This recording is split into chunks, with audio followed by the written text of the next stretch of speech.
ভালো মতো খেয়াল রাখা লাগবে। অ্যালকোহল একটা অত্যন্ত গুরুত্বপূর্ণ সমগোত্র শ্রেণী। তো অ্যালকোহল নিয়ে আমরা এখন আলোচনা করব, অ্যালকোহলের প্রস্তুতি, অ্যালকোহলের প্রকারভেদ বা অ্যালকোহলের বিভিন্ন রাসায়নিক বিক্রিয়া বা বিভিন্ন অ্যালকোহল শনাক্তকরণের বিভিন্ন পদ্ধতি আমরা এখন খেয়াল করব। তো অ্যালকোহলকে আমরা জানি যে আর বন্ড OH দিয়ে প্রকাশ করে, যেখানে আর দিয়ে আমরা অ্যালকাইল মূলক বোঝাই। তো অ্যালকোহল প্রস্তুত করব কিভাবে? প্রাকৃতিক উপায়ে না করে আমরা পরীক্ষাগার প্রস্তুতি নিয়ে বেশি কনসার্ন। তো পরীক্ষাগারে অ্যালকোহলকে আমরা মূলত দুইভাবে তৈরি করে থাকি, একটা হলো গিয়ে অ্যালকাইল হ্যালাইড হতে, আর একটা হলো গিয়ে অ্যালকিন হতে। তো অ্যালকাইল হ্যালাইডের সাথে আমি যদি যে কোনো জলীয় দ্রবণের সোডিয়াম হাইড্রোক্সাইড বা পটাশিয়াম হাইড্রোক্সাইডের বিক্রিয়া দেই, তাহলে এখানে খুব সুন্দর প্রতিস্থাপন বিক্রিয়া ঘটে, এবং প্রতিস্থাপন বিক্রিয়া ঘটার মাধ্যমে সেখান থেকে আমরা পাই গিয়ে আমাদের অ্যালকোহল। এই যে হ্যালাইড মূলকটা আমাদের OH মূলক দ্বারা প্রতিস্থাপিত হয়। আর অ্যালকিন হতে যে বিক্রিয়াটা হয়, অ্যালকিন হতে যে বিক্রিয়ার মাধ্যমে আমরা অ্যালকোহল পাই, সেটা হলো কি অ্যালকিনের সাথে আমরা সালফিউরিক অ্যাসিড যোগ করি। সালফিউরিক অ্যাসিড যোগ করলে সেখানে আমাদের সংযোজন বিক্রিয়ার মাধ্যমে তৈরি হয় অ্যালকাইল হাইড্রোজেন সালফেট, এবং সেই অ্যালকাইল হাইড্রোজেন সালফেটের সাথে আমি যদি পানি যোগ করি, তখন এই অ্যালকাইল হাইড্রোজেন সালফেট পানির সাথে বিক্রিয়া করে সালফিউরিক অ্যাসিড পুনরুৎপাদন করে, এবং আমরা পাই গিয়ে অ্যালকোহল। তো অ্যালকোহল প্রস্তুতির জন্য আমরা এই দুইটা বিক্রিয়া খেয়াল রাখবো। একটা হলো গিয়ে অ্যালকাইল হ্যালাইডের সাথে যে কোনো জলীয় দ্রবণের ক্ষারের বিক্রিয়া, প্রতিস্থাপন বিক্রিয়া, এবং অ্যালকিন হতে যখন আমরা অ্যালকোহল পাই, সেটা হলো গিয়ে আমাদের এক প্রকার সংযোজন বিক্রিয়া। এখন অ্যালকোহলের যে প্রকারভেদ, এক প্রকার প্রকারভেদ আমরা এভাবে করতে পারি যে অ্যালকোহলকে মনোহাইড্রিক অ্যালকোহল এবং পলিহাইড্রিক অ্যালকোহলে ভাগ করতে পারি। অনেকে আবার অ্যালকোহলকে monohydric alcohol, dihydric alcohol, polyhydric অ্যালকোহলে ভাগ করে। বাট এই মনোহাইড্রিক মানে কি? আমাদের যদি OH মূলক একটা থাকে তখন সেটা হলো মনোহাইড্রিক অ্যালকোহল, আর OH মূলক যদি একের বেশি থাকে তাহলে সেই অ্যালকোহল হলো গিয়ে পলিহাইড্রিক অ্যালকোহল। তো মনোহাইড্রিক অ্যালকোহলকে আমরা আবার 3 ভাগে ভাগ করি। তার ভিতরে একটা হলো গিয়ে আমাদের প্রাইমারি বা 1 ডিগ্রি অ্যালকোহল, একটা হলো সেকেন্ডারি বা 2 ডিগ্রি অ্যালকোহল, আর একটা হলো টারশিয়ারি বা 3 ডিগ্রি অ্যালকোহল। আমরা উদাহরণগুলি খেয়াল করি, তিনটারই কিন্তু আমাদের OH মূলক কিন্তু একটা, অর্থাৎ তিনটাই আমাদের মনোহাইড্রিক অ্যালকোহল। বাট OH মূলক আমাদের যে কেন্দ্রীয় কার্বনের সাথে যুক্ত থাকে, সেই কেন্দ্রীয় কার্বনের বাকি যে 3টা হাত, সেই 3টা হাতেই যখন 3টা অ্যালকাইল গ্রুপ থাকে, তখন আমরা সেই অ্যালকোহলকে বলি গিয়ে একটা 3 ডিগ্রি অ্যালকোহল বা টারশিয়ারি অ্যালকোহল। 3 হাতে 3টা অ্যালকাইল গ্রুপ থাকলে। আর যদি আমাদের 3 হাতে 2টা অ্যালকাইল গ্রুপ থাকে, অন্য একটা হাতে যদি আমাদের থাকে গিয়ে হাইড্রোজেন, তখন তাকে আমরা বলি গিয়ে একটা 2 ডিগ্রি অ্যালকোহল বা সেকেন্ডারি অ্যালকোহল। আর 3 হাতের ভিতর যদি শুধু এক হাতেই অ্যালকাইল মূলক থাকে, অন্য 2 হাতে 2টা হাইড্রোজেন থাকে, তখন তাকে আমরা বলি প্রাইমারি অ্যালকোহল বা 1 ডিগ্রি অ্যালকোহল। তো আমরা দেখতে পাচ্ছি প্রাইমারি, সেকেন্ডারি, টারশিয়ারি অ্যালকোহলের প্রকারভেদ, এবং এগুলো হলো গিয়ে আমাদের মনোহাইড্রিক অ্যালকোহলের প্রকারভেদ। এখন আমার যদি এই মনোহাইড্রিক অ্যালকোহল আমাকে শনাক্ত করা লাগে, যে আমি কিভাবে বুঝতে পারবো যে কোন অ্যালকোহলটা আমার প্রাইমারি অ্যালকোহল, কোন অ্যালকোহলটা আমার সেকেন্ডারি অ্যালকোহল, কোন অ্যালকোহলটা আমার টারশিয়ারি অ্যালকোহল, সেটা বোঝার জন্য আমরা একটা বিকারক ব্যবহার করি, তাকে আমরা বলি লুকাস বিকারক। তো লুকাস বিকারকের সাথে বিক্রিয়া থেকে আমরা আইডেন্টিফাই করতে পারি 1 ডিগ্রি, 2 ডিগ্রি, 3 ডিগ্রি অ্যালকোহলকে আমরা পৃথক করতে পারি, তাদেরকে আইডেন্টিফাই করা সম্ভব। তো লুকাস বিকারক বলতে কি বোঝায়? লুকাস বিকারক বলতে বোঝায় জিঙ্ক ক্লোরাইড এবং HCl এর মিশ্রণ।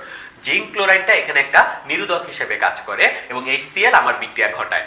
বিক্রিয়া যেটা হয় সেই বিক্রিয়াটা সংক্ষেপে আমি এখানে দেখাচ্ছি। আমার যে কোনো একটা অ্যালকোহল, এটা 1 ডিগ্রি হতে পারে, 2 ডিগ্রি হতে পারে, 3 ডিগ্রি হতে পারে, সেই অ্যালকোহলটা আমার লুকাস বিকারকের সাথে যখন বিক্রিয়া করে, লুকাস বিকারকের HCl পার্টটুকু শুধুমাত্র বিক্রিয়ায় অংশগ্রহণ করে, জিঙ্ক ক্লোরাইড নিরোধক হিসেবে কাজ করে, এবং নিরোধক হিসেবে কাজ করে আমরা বিক্রিয়ার শেষে দেখতেছি সে 1 অণু পানি কিন্তু বের করে নিচ্ছে। এবং যেটা হচ্ছে যে এই OH এর বদলে OH-টা H এর সাথে মিলে পানি তৈরি করছে, আর ক্লোরিনটা এখানে যুক্ত হচ্ছে, আমরা একটা তৈলাক্ত স্তর পাই, একটা তেল তৈরি হয় এক প্রকার। তো আমরা লুকাস বিকারকের সাথে যে কোনো অ্যালকোহলের বিক্রিয়ায় একটা তেলের স্তর পাই এবং পানি তৈরি হয়। এবং আমরা এইখান থেকে কিভাবে আইডেন্টিফাই করি কোনটা 1 ডিগ্রি, কোনটা 2 ডিগ্রি, কোনটা 3 ডিগ্রি, এটা ডিপেন্ড করে তাদের বিক্রিয়া ক্ষমতার উপর। দেখা যায় আমাদের 3 ডিগ্রি অ্যালকোহল লুকাস বিকারকের সাথে একদম ইনস্ট্যান্টলি বিক্রিয়া করে, একদম সাথে সাথে মানে একদম সাথে সাথে ধুপধাপ বিক্রিয়া করে ফেললো। 2 ডিগ্রি অ্যালকোহল লুকাস বিকারকের সাথে অত দ্রুত বা ইনস্ট্যান্টলি বিক্রিয়া করে না, যে 5 থেকে 10 মিনিট পর বিক্রিয়া করে। আর 1 ডিগ্রি অ্যালকোহল লুকাস বিকারকের সাথে কক্ষ তাপমাত্রায় বিক্রিয়াই করে না, আমি যদি হিট দেই তখন আমাদের রিঅ্যাকশনটা কমপ্লিট হয়। কেন এরকম? এটা এখান থেকে কিন্তু বোঝা যায় যে কোনটা 1 ডিগ্রি, কোনটা 2 ডিগ্রি, কোনটা 3 ডিগ্রি। বাট কেন এরকম হয়? এটা হওয়ার কারণটা হলো যে আমাদের এই বিক্রিয়াটা ডিপেন্ড করে এই কার্বন OH যে বন্ডটা, সেই কার্বন OH বন্ডের উপর। এবং এই বিক্রিয়ায় যেটা হয়, এই OH-টা ইলেকট্রন তুলে নিয়ে OH- আকারে পৃথক হয়, এবং 3 ডিগ্রি 2 ডিগ্রি 1 ডিগ্রির ভিতর দেখা যায় 3 ডিগ্রির ক্ষেত্রে এই বিভাজনটা অনেক দ্রুত হয়। 3 ডিগ্রির ক্ষেত্রে এই বিভাজনটা দ্রুত হওয়ার কারণ হলো 3 ডিগ্রিতে তিনটা অ্যালকাইল গ্রুপ 3 দিক থেকে কেন্দ্রীয় কার্বনকে ইলেকট্রন পাস করে, ফলে কেন্দ্রীয় কার্বনের ইলেকট্রনের ঘনত্ব অনেক থাকে, ফলে OH খুব সহজেই ইলেকট্রন তুলে নেয়। কিন্তু 1 ডিগ্রির কিন্তু ওইরকম ইলেকট্রন ঘনত্ব থাকে না, 1 ডিগ্রির কেন্দ্রীয় কার্বনের ওইরকম ইলেকট্রনের ঘনত্ব থাকে না। তাই 3 ডিগ্রির ক্ষেত্রে আমাদের বন্ধনটা সবচেয়ে দ্রুত ভাঙে, 1 ডিগ্রির ক্ষেত্রে সবচেয়ে দেরিতে ভাঙে। এই জন্য 3 ডিগ্রি সবচেয়ে দ্রুত বিক্রিয়া করে আর 1 ডিগ্রি মোটামুটি বিক্রিয়া করেই না। তো এইভাবে আমরা কিন্তু আইডেন্টিফাই করতে পারি যে আমাদের 1 ডিগ্রি 2 ডিগ্রি 3 ডিগ্রি বা primary secondary tertiary alcohol. For example, আমাকে একটা অ্যালকোহল দিয়ে বললো এটা একটা মনোহাইড্রিক অ্যালকোহল, টেস্ট করো যে এটা কি 1 ডিগ্রি নাকি 2 ডিগ্রি নাকি 3 ডিগ্রি। আমি যেটা করব, আমি ওই অ্যালকোহলের দ্রবণে লুকাস বিকারক যোগ করব। লুকাস বিকারক যোগ করার পর আমি যদি দেখি যে একদম সাথে সাথে একটা তেলের স্তর দেখা যাচ্ছে, তার মানে সেটা 3 ডিগ্রি মনোহাইড্রিক অ্যালকোহল। আর আমি যদি দেখি যে নরমাল টেম্পারেচারে বিক্রিয়াই হচ্ছে না, তার মানে সেটা হলো গিয়ে আমাদের একটা 1 ডিগ্রি মনোহাইড্রিক অ্যালকোহল। আর আমি যদি দেখি যে বিক্রিয়া হচ্ছে বাট কিছু সময় পরে, তার মানে সেটা হলো একটা 2 ডিগ্রি মনোহাইড্রিক অ্যালকোহল। তো এভাবে আমরা monohydric alcohol primary secondary tertiary আলাদা করতে পারি। তা আমরা অ্যালকোহলের লুকাস বিকারকের সাথে বিক্রিয়া দেখলাম, যেটা দিয়ে কিনা আমি মনোহাইড্রিক বিভিন্ন প্রকার alcohol, primary alcohol, secondary alcohol, tertiary অ্যালকোহলের মাঝখানে পার্থক্য করতে পারি। ঠিক একই রকম আরো দুইটা বিক্রিয়া আমরা এখন খেয়াল করব। একটা হলো গিয়ে হাইড্রোজেন অপসারণ, যেটাকে কিনা আমরা বলি ডিহাইড্রোজিনেশন বিক্রিয়া, এবং আরেকটা হলো গিয়ে জারণ বিক্রিয়া বা অক্সিডেশন বিক্রিয়া। তো প্রথমে আমরা হাইড্রোজেন অপসারণ বা ডিহাইড্রোজিনেশন বিক্রিয়া দেখি যে কপার প্রভাবকের উপস্থিতিতে 300 ডিগ্রি সেলসিয়াস তাপমাত্রায় অ্যালকোহলকে যদি আমরা তাপ দেই, তখন সেখান থেকে দেখা যায় যে আমাদের হাইড্রোজেন অপসারিত হয়। তো হাইড্রোজেন অপসারিত হয়ে আমার কি তৈরি হবে সেটা ডিপেন্ড করে সেই অ্যালকোহলটা আমার কয় ডিগ্রি অ্যালকোহল তার উপর। যেমন আমাদের যদি একটা 1 ডিগ্রি অ্যালকোহল থাকে, কপার প্রভাবকের উপস্থিতিতে 300 ডিগ্রি সেলসিয়াস তাপমাত্রা, এখান থেকে এক অণু হাইড্রোজেন অপসারিত হয়ে আমরা পাই গিয়ে একটা অ্যালডিহাইড CH3CHO, একটা অ্যালডিহাইড পাচ্ছি। 2 ডিগ্রি অ্যালকোহল যদি থাকে, সেই 2 ডিগ্রি অ্যালকোহল কপার প্রভাবকের উপস্থিতিতে 300 ডিগ্রি সেলসিয়াস তাপমাত্রায় তাপ দিলে সেখান থেকে হাইড্রোজেন অপসারিত হয়, কিন্তু আমরা আর অ্যালডিহাইড পাই না। এই ক্ষেত্রে আমরা পাই গিয়ে কিটোন। এবং 3 ডিগ্রি অ্যালকোহলের যখন আমি কপার প্রভাবকের উপস্থিতিতে 300 ডিগ্রি সেলসিয়াস তাপমাত্রায় তাপ দিব, তখন সেখান থেকে আমরা পাবো গিয়ে একটা অ্যালকিন। অর্থাৎ এভাবে কিন্তু আমার প্রশ্ন আসতে পারে, আমাকে প্রশ্ন করলো আমার কাছে যে কোনো একটা অ্যালকোহল আছে, সেই অ্যালকোহলকে আমি কপার প্রভাবকের উপস্থিতিতে 300 ডিগ্রি সেলসিয়াস তাপমাত্রায় যখন তাপ দেই, সেখান থেকে অ্যালকিন পাওয়া যাচ্ছে। এই কথাটা শুনে আমি বুঝতে পারবো যেহেতু অ্যালকিন পাওয়া যাচ্ছে 300 ডিগ্রি সেলসিয়াস তাপমাত্রায় ডিহাইড্রোজিনেশনের ফলে, সুতরাং আমার অ্যালকোহলটা একটা 3 ডিগ্রি অ্যালকোহল। বা আমাকে এরকমও বলতে পারে যে একটা 1 ডিগ্রি অ্যালকোহল ডিহাইড্রোজিনেশন করলে কি হয়, অ্যালডিহাইড পাওয়া যায়। একটা 2 ডিগ্রি অ্যালকোহল ডিহাইড্রোজিনেশন করলে কি পাওয়া যায়, সেখান থেকে আমরা পাই গিয়ে কিটোন। তো অ্যালডিহাইড, কিটোন এবং অ্যালকিন পাওয়া যাচ্ছে, এই জিনিসটা আমরা একটু খেয়াল রাখবো। এখন আসি আমরা আমাদের জারণ বিক্রিয়ায়, খুবই ইম্পর্টেন্ট আমাদের অ্যালকোহলের জারণ বিক্রিয়া। আমরা ছোটবেলা থেকে জানি যে আমাদের অ্যালকোহলকে জারিত করলে অ্যালডিহাইড হয়, অ্যালডিহাইডকে জারিত করলে অ্যাসিড হয়, বাট কথাটা সব সময়ের জন্য সত্যি না। কথাটাকে একটু চেঞ্জ করে আমরা এখন দেখতে পারবো। আমরা জানি মনোহাইড্রিক অ্যালকোহল 3 প্রকার, primary, secondary, tertiary, 1 degree 2 degree 3 degree, তিনটা নিয়ে আমরা আলাদা আলাদাভাবে আলোচনা করব। একদম উপরে আমরা যেটা দেখতে পাচ্ছি সেটা হলো একটা 1 ডিগ্রি অ্যালকোহল। এই যে আমাদের কার্বন, কার্বনের সাথে OH মূলক আমরা দেখতে পাচ্ছি, আর তার তিনটা হাতে আমাদের অ্যালকাইল গ্রুপ আছে একটা, সুতরাং এটা হলো কি আমাদের একটা 1 ডিগ্রি অ্যালকোহল। এই 1 ডিগ্রি অ্যালকোহলকে যখন আমি জারিত করি জার্মান অক্সিজেনের সাহায্যে, সেখান থেকে আমরা পাই গিয়ে অ্যালডিহাইড এবং পানি। এবং যেই অ্যালডিহাইডটা আমি পাচ্ছি, সেই অ্যালডিহাইডকে যখন আমি আবার জারিত করি, সেখান থেকে আমি পাই একটা জৈব অ্যাসিড। এবং একটা জিনিস খেয়াল করার মতো, আমার এই অ্যালকোহলে কার্বন সংখ্যা ছিল 2টা, এই অ্যালডিহাইডে কার্বন সংখ্যা 2টা এবং অ্যাসিডে কার্বন সংখ্যা 2টা। অর্থাৎ আমি জারণ বিক্রিয়ার ফলে অ্যালকোহল 1 ডিগ্রি অ্যালকোহল থেকে পাচ্ছি অ্যালডিহাইড, অ্যালডিহাইড থেকে পাচ্ছি অ্যাসিড, বাট আমার কার্বন সংখ্যার কোনো পরিবর্তন ঘটতেছে না, কার্বন সংখ্যা অপরিবর্তিত থাকতেছে। আমরা যদি এখন এই 2 নম্বরটায় আসি, 2 ডিগ্রি অ্যালকোহলকে জারণ করি আমরা। আমাদের একটা 2 ডিগ্রি অ্যালকোহল কিভাবে বুঝলাম এটা 2 ডিগ্রি অ্যালকোহল? এটা একটা অ্যালকোহল OH থেকে বোঝা যাচ্ছে এবং এই কেন্দ্রীয় কার্বনের সাথে আমাদের 2টা অ্যালকাইল গ্রুপ যুক্ত, এটা একটা 2 ডিগ্রি অ্যালকোহল। এই 2 ডিগ্রি অ্যালকোহলকে যদি আমরা জারিত করি, সেখান থেকে খেয়াল করি আমরা আর অ্যালডিহাইড কিন্তু পাচ্ছি না, সেখান থেকে আমরা পাই একটা কিটোন। সেখান থেকে আমরা পাই কিটোন। 1 ডিগ্রি অ্যালকোহলকে জারিত করলে আমরা পাই অ্যালডিহাইড, 2 ডিগ্রি অ্যালকোহলকে জারিত করলে আমরা পাই কিটোন। এবং কিটোনকে জারিত করা একটু কষ্টকর, কিটোনকে যখন আমরা অনেক শক্তিশালী জারক দিয়ে জারিত করব, সেখান থেকে আমরা পাই গিয়ে আমাদের জৈব acid plus carbon die oxide plus পানি। অর্থাৎ 2 ডিগ্রি অ্যালকোহলকে জারিত করলে আমরা ইনিশিয়ালি পাই কিটোন, সেই কিটোনকে জারিত করলে আমরা পাই জৈব অ্যাসিড। এবং এখানে যে জিনিসটা খেয়াল করার মতো যে আমাদের যেই অ্যালকোহলটা নিয়ে আমি কাজ শুরু করলাম 2 ডিগ্রি অ্যালকোহল, তাতে কার্বন আছে গিয়ে আমাদের মোট 3টা, যে কিটোনটা আমরা মধ্যবর্তী অবস্থায় পাই তাতেও কার্বন আছে 3টা, বাট যে জৈব অ্যাসিডটা পাচ্ছি তাতে কার্বন আছে গিয়ে আমাদের 2টা, কারণ একটা কার্বন ডাই অক্সাইড হিসেবে আলাদা হয়ে যাচ্ছে। এবং আমরা বুঝতে পারতেছি এখানে অ্যালকোহল আর অ্যাসিডের কার্বন সংখ্যা কিন্তু সেম না, কার্বন সংখ্যা চেঞ্জ হচ্ছে। ঠিক একইভাবে আমি যদি 3 নম্বর যে বিক্রিয়াটা সেটা দেখি, সেটা হলো গিয়ে আমাদের 3 ডিগ্রি অ্যালকোহলের জারণ বিক্রিয়া। 3 ডিগ্রি অ্যালকোহলকে জারিত করা অনেক কষ্টকর। এজন্য প্রথমে যখন আমরা একটু তাপ দেই 3 ডিগ্রি অ্যালকোহলকে, সেখান থেকে এক অণু পানি অপসারিত হয়ে আমরা পাই একটা হলো গিয়ে আমাদের অ্যালকিন। এই অ্যালকিনটা যেটাকে কিনা আমি 3 ডিগ্রি অ্যালকোহলের তাপ দেওয়ার ফলে পানি অপসারিত হওয়ার ফলে আমি যে অ্যালকিনটা পাচ্ছি, সেই অ্যালকিনকে জারণ করলে সেখান থেকে আমরা পাই একটা ketone plus carbon die oxide. এবং উক্ত কিটোনকে যখন আমি আবার জারণ করি সেখান থেকে আমরা পাই জৈব acid plus carbon die oxide. তো অর্থাৎ আগের বার একদম প্রথমে 1 ডিগ্রি অ্যালকোহল, অ্যালকোহল থেকে অ্যালডিহাইড, অ্যালডিহাইড থেকে অ্যাসিড, কার্বন সংখ্যার কোনো চেঞ্জ নাই। 2 ডিগ্রির ক্ষেত্রে যেটা পাই সেটা হলো গিয়ে অ্যালকোহল, অ্যালকোহল থেকে কিটোন, কিটোন থেকে অ্যাসিড, এবং আমাদের কার্বন সংখ্যা একটা কমে।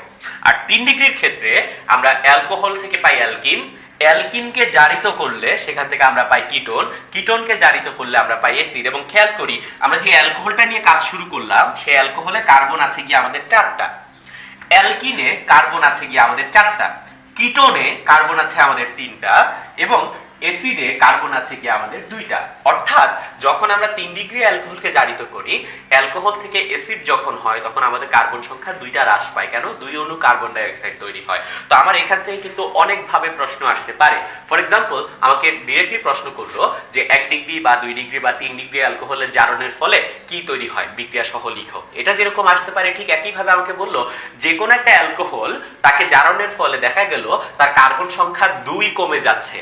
এই কার্বন সংখ্যা কত কমে সেখান থেকেও কিন্তু বোঝা যায় আমার অ্যালকোহলটা কত ডিগ্রি অ্যালকোহল। কার্বন সংখ্যা যদি অপরিবর্তিত থাকে তার মানে 1 ডিগ্রি অ্যালকোহল, কার্বন সংখ্যা যদি 1 হ্রাস পায় তার মানে 2 ডিগ্রি অ্যালকোহল, কার্বন সংখ্যা যদি 2 হ্রাস পায় তার মানে হলো গিয়ে 3 ডিগ্রি অ্যালকোহল। এবং এই অ্যালকোহল আইডেন্টিফাই করার পর আমাকে আরেকটা প্রশ্নের অ্যাড করে দিতে পারে তার লুকাস বিকারকের সাথে বিক্রিয়া থেকে বা ডিহাইড্রোজিনেশন থেকে। তো আমাদের অ্যালকোহলের যে 3টা বিক্রিয়া আমরা দেখলাম, লুকাস বিকারকের সাথে বিক্রিয়া, ডিহাইড্রোজিনেশন এবং আমাদের হলো গিয়ে জারণ বিক্রিয়া, এই 3টা বিক্রিয়া সম্পর্কে খুব ভালো ধারণা থাকা লাগবে। কারণ পরীক্ষায় অ্যালকোহলের এই 3 বিক্রিয়া এবং অ্যালডিহাইড কিটোনের কিছু প্রশ্ন অনেক সময় অ্যাটাচ করে আমাদের সৃজনশীল বা ভর্তি পরীক্ষার প্রশ্নে কিন্তু আসে।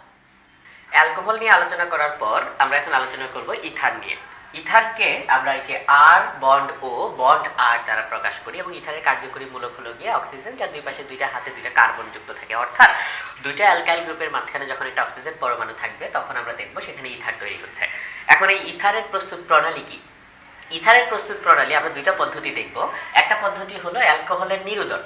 আমরা যে কোনো একটা অ্যালকোহল, ফর এক্সাম্পল এখানে ইথানলকে যখন সালফিউরিক অ্যাসিড দ্বারা নিরোধিত করি তখন প্রাথমিক ধাপে আমরা পাই ইথাইল হাইড্রোজেন সালফেট এবং পানি। তো ইথাইল হাইড্রোজেন সালফেট যেটা, সেখান থেকে আমরা 2 ধরনের বিক্রিয়া পেতে পারি।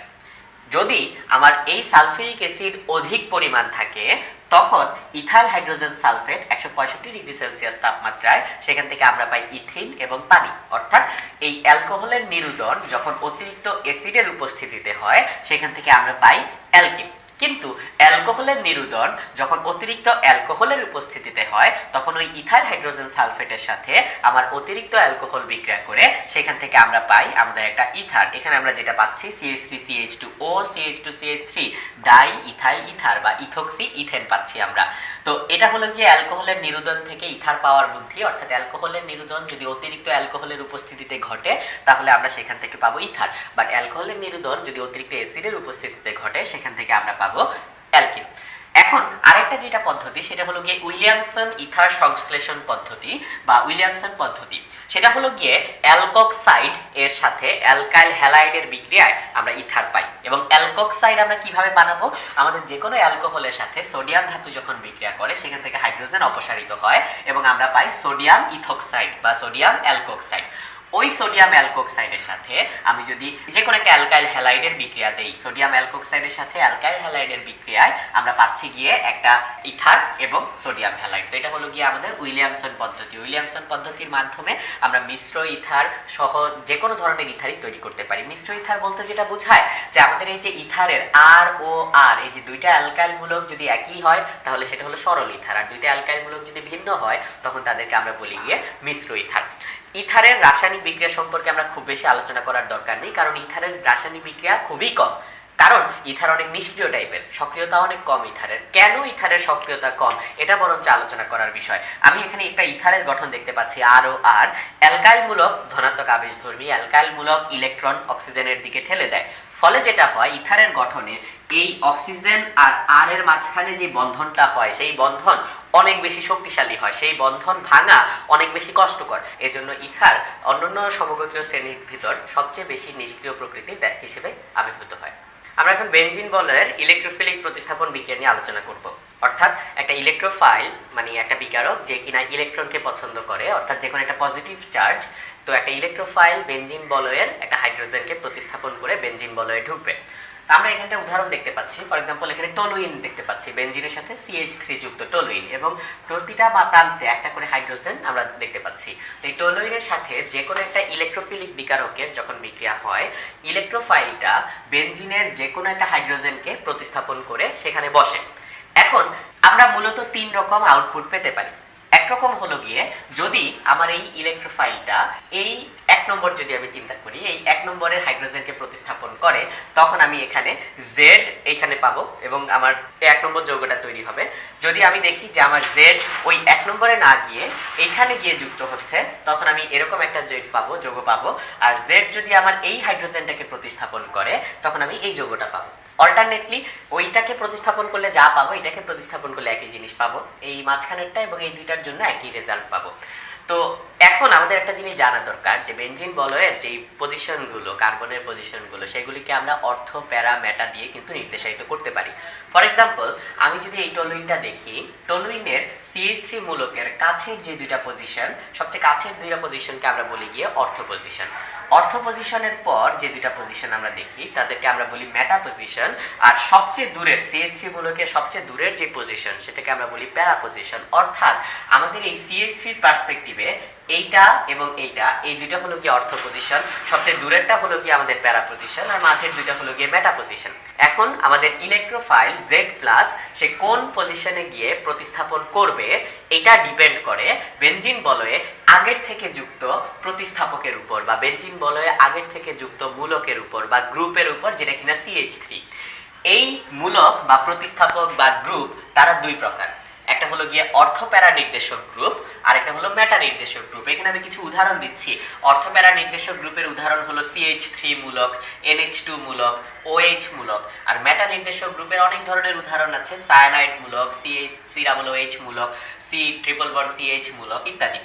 তো আমি কিভাবে বুঝবো যে আমার একটা মূলক অর্থপ্যারা নির্দেশক নাকি মেটা নির্দেশক, বা আমি কিভাবেই বা বুঝবো যে সে কেন অর্থপ্যারা নির্দেশক বা সে কেন মেটা নির্দেশক, কেন সে ইলেকট্রোফিলিক বিক্রিয়ার সময় প্রতিস্থাপককে বলে যে তুমি অর্থপ্যারা পজিশনে গিয়ে যুক্ত হও, বা কেনই বা সে বলে প্রতিস্থাপককে যে তুমি মেটা পজিশনে গিয়ে যুক্ত হও, সেই জিনিসটা আমরা এখন বুঝবো রেজোনেন্সের মাধ্যমে।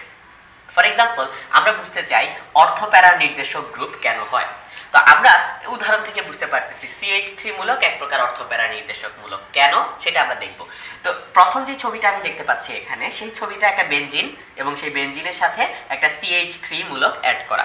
তো এই ক্ষেত্রে রেজোনেন্সটার যদি আমরা দেখি, রেজোনেন্স দেখলেই কিন্তু আমরা বুঝে যাব কেন আমরা CH3 কে অর্থপ্যারা নির্দেশক গ্রুপ বলি।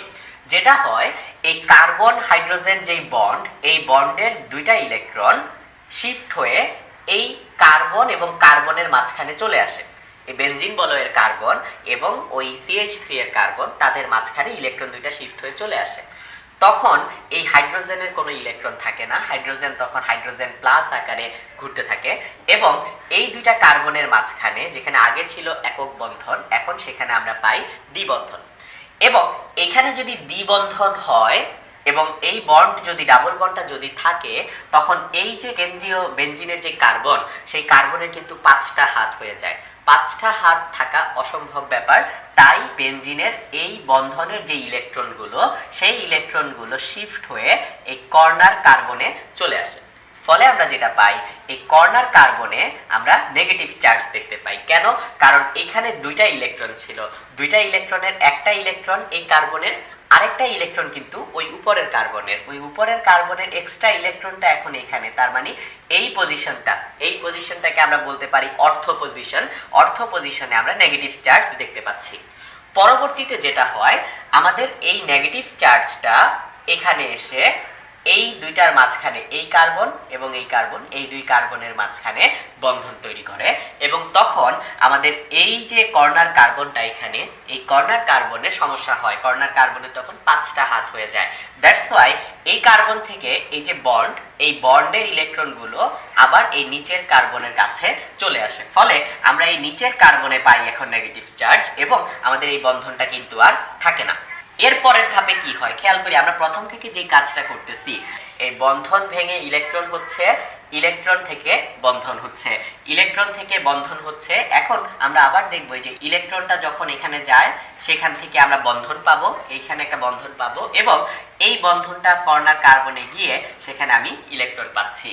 ঠিক একইভাবে লাস্ট স্টেজে যেটা হয়, এই ইলেকট্রনটা এখানে এসে বন্ধন তৈরি করবে। এই যে বন্ধনটা এই ইলেকট্রন শিফটের ফলে তৈরি হয় এবং এই ডাবল বন্ডটা ওইখানে আবার ইলেকট্রনটা দিয়ে দেয়, ফলে আমি আবার বন্ধন পাচ্ছি। অর্থাৎ আমরা স্টেপ বাই স্টেপ শুধু 2টা জিনিসই দেখলাম। একটা হলো গিয়ে বন্ধন ভেঙে আমার ইলেকট্রন হয়, ইলেকট্রন গিয়ে বন্ধন তৈরি করে। এবং আমরা যদি এই যে প্রথম ছবিটা আর এই লাস্ট ছবিটা খেয়াল করি, দুইটাই আমাদের টলুইনের ছবি, বাট একটু ভালো মতো দেখলে আমরা বুঝবো এই দুইটা ছবির মাঝখানে রেজোনেন্স হয়ে গেছে বলতে আমি বুঝাচ্ছি, এখানে আমাদের দ্বিবন্ধনের পজিশন যেগুলো এবং এখানে আমাদের দ্বিবন্ধন কিন্তু তার অল্টারিং পজিশনে চলে আসছে, অর্থাৎ বন্ধনগুলো ঘুরে যাচ্ছে। এবং বন্ধনগুলো যখন ঘুরতেছে তখন একটু খেয়াল করি, আমাদের অর্থ পজিশন, প্যারা পজিশন এবং অর্থ পজিশনে নেগেটিভ চার্জের ঘনত্ব বেড়ে যাচ্ছে এবং এই নেগেটিভ চার্জের ঘনত্ব বাড়ার পিছনে দায়ী হলো গিয়ে আমার বেনজিন বলয়ের সাথে যুক্ত CH3 মূলক এবং সেই CH3 মূলক যে কাজটা করতেছে, সে বেনজিন বলয়ের দিকে ইলেকট্রন পাস করতেছে। ফলে বেনজিন বলয়ে নেগেটিভ চার্জের ঘনত্ব সব জায়গায় বাড়তেছে না, অর্থ এবং প্যারা অবস্থানে বাড়তেছে। এখন এই টলুইন যদি একটা ইলেকট্রোফিলিক বিকারকের সাথে বিক্রিয়া করতে যায়, তখন সে একটা ইলেকট্রোফিলিক বিকারককে অর্থ এবং প্যারা পজিশনে অ্যাড করবে। কেন? কারণ বেনজিন বলয়ের আমরা দেখতে পাচ্ছি অর্থ এবং প্যারা পজিশনে ইলেকট্রনের ঘনত্ব বেশি। আমি যদি একটা ইলেকট্রোফাইলকে এই ছবিগুলো দেখাই এবং তাকে বলি যে তুমি কোথায় গিয়ে যুক্ত হতে চাও, সে অবশ্যই বলবে আমি অর্থ, প্যারা এবং অর্থ পজিশনে অ্যাড হতে চাই। অর্থাৎ বেনজিন বলয়ে যে মূলকটা যুক্ত আছে, CH3 মূলক বা যে কোনো মূলকই থাকুক না কেন, তার ফলে আমরা দেখতে পাচ্ছি বেনজিন বলয়ে আমাদের অর্থ এবং প্যারা অবস্থানে ইলেকট্রনের ঘনত্ব বেড়ে যাচ্ছে। ফলে প্রতিস্থাপন বিক্রিয়ার সময়, ইলেকট্রোফিলিক প্রতিস্থাপন বিক্রিয়ার সময় যে ইলেকট্রোফাইল, সে অবশ্যই অর্থ এবং প্যারা অবস্থানে গিয়ে যুক্ত হবে। এজন্য বেনজিন বলয়ে পূর্বের থেকে যুক্ত মূলকটাকে আমরা বলি অর্থ প্যারা নির্দেশক গ্রুপ বা অর্থ প্যারা নির্দেশক মূলক। এখন অর্থ প্যারা নির্দেশক মূলককে অনেক সময় আমরা বলি গিয়ে বেনজিন বলয় সক্রিয়কারী মূলক। কেন বেনজিন বলয় সক্রিয়কারী মূলক বলি? তার কারণটা হলো অর্থপ্যারা নির্দেশক গ্রুপ সব সময় যে কাজটা করবে, আমাদের বেনজিন বলয়ের দিকে তারা ইলেকট্রন পাস করবে। যেমন আমরা এখানে দেখতে পাচ্ছি আমাদের মিথাইল গ্রুপ, যেটা একটা অর্থপ্যারা নির্দেশক গ্রুপ, সে বেনজিন বলয়ের দিকে ইলেকট্রন ঠেলে দিচ্ছে, তাই তাকে আমরা বলি বেনজিন বলয় সক্রিয়কারী গ্রুপ। সহজে বোঝার উপায় কি যে আমার একটা মূলক অর্থপ্যারা না মেটা নির্দেশক, সেটা সহজে বোঝার উপায় হলো গিয়ে গাঠনিক সংকেত থেকে। এবং গাঠনিক সংকেতে যদি আমরা দেখি যে পাই বন্ধন আছে, সুতরাং সেটা হলো গিয়ে অর্থপ্যারা নির্দেশক গ্রুপ না, সেটা মেটা নির্দেশক গ্রুপ হবে। আর গাঠনিক সংকেতে যদি কোনো পাই বন্ধন না থাকে, তখন তাকে আমরা বলবো অর্থপ্যারা নির্দেশক গ্রুপ। ফর এক্সাম্পল, আমরা এখানে কিছু অর্থপ্যারা নির্দেশক গ্রুপ দেখতে পাচ্ছি, সেগুলি দেখলেই আমরা বুঝবো এখানে কোনো পাই বন্ধন নেই। আমরা অর্থপ্যারা নির্দেশক গ্রুপ সম্পর্কে জানলাম, এখন আমরা মেটা নির্দেশক গ্রুপ সম্পর্কে জানবো। আমরা অর্থপ্যারা নির্দেশক গ্রুপ সম্পর্কে জানলাম, এখন আমরা মেটা নির্দেশক গ্রুপ সম্পর্কে দেখব। তো বেনজিন বলয়ে যদি এখানে আমরা যেটা দেখতে পাচ্ছি একটা নাইট্রো গ্রুপ যুক্ত, ওই নাইট্রো গ্রুপ মেটা নির্দেশক গ্রুপ হিসেবে কাজ করে। এবং কেন মেটা নির্দেশক গ্রুপ ইলেকট্রোফিলিক বিক্রিয়ার সময় সেটা আমরা বুঝতে চাই। তো যেটা হয়, নাইট্রোজেন অক্সিজেনের মাঝখানে যে পাই বন্ধনটা আছে, তড়িৎ ঋণাত্মকতার পার্থক্যের জন্য সেই পাই বন্ধনটা ভেঙে যায় এবং ইলেকট্রনগুলো তুলে নেয় অক্সিজেন। তখন অক্সিজেন হয়ে যায় নেগেটিভ চার্জ এবং নাইট্রোজেন হয়ে যায় পজিটিভ চার্জ।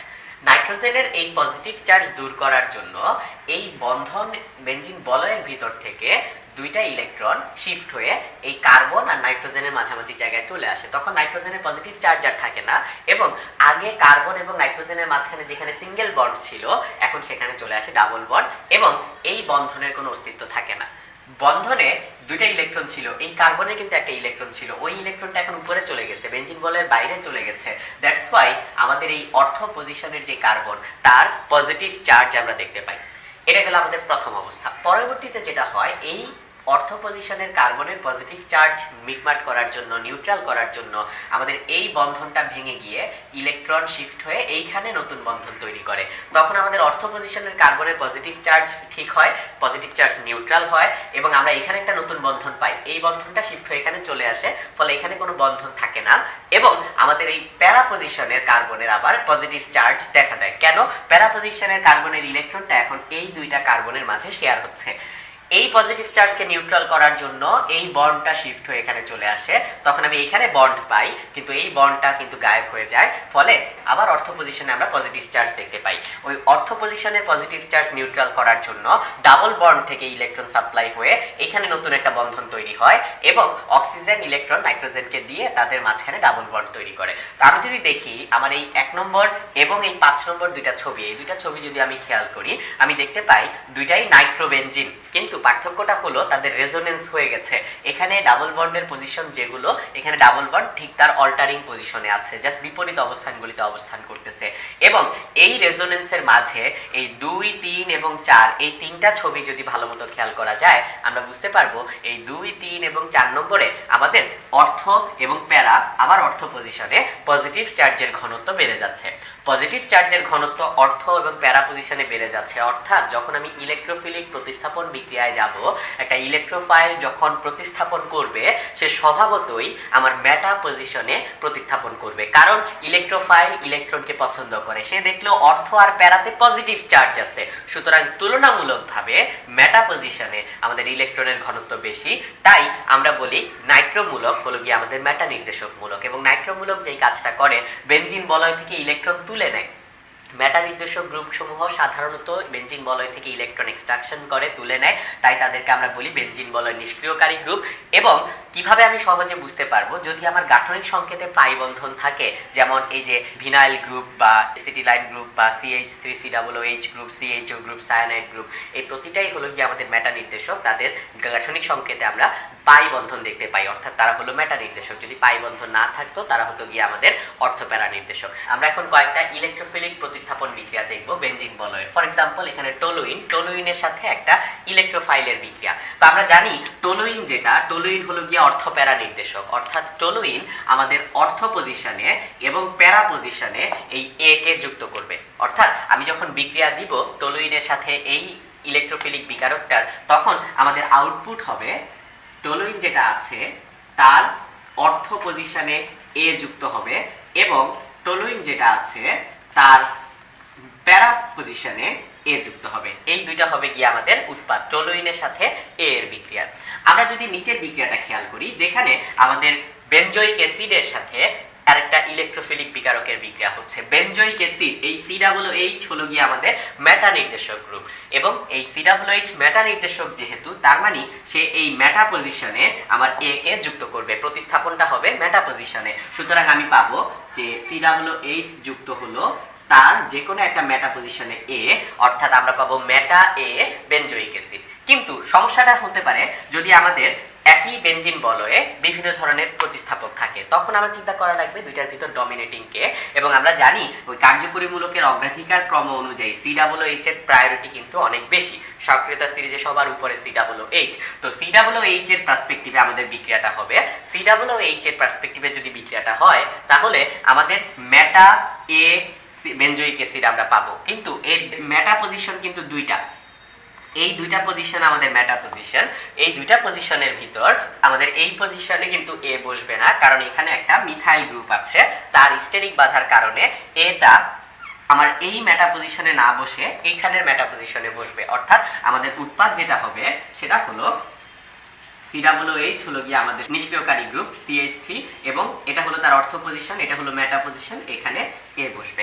এই মেটা পজিশনে বসতেছে না কারণ এই অ্যালকাইল গ্রুপে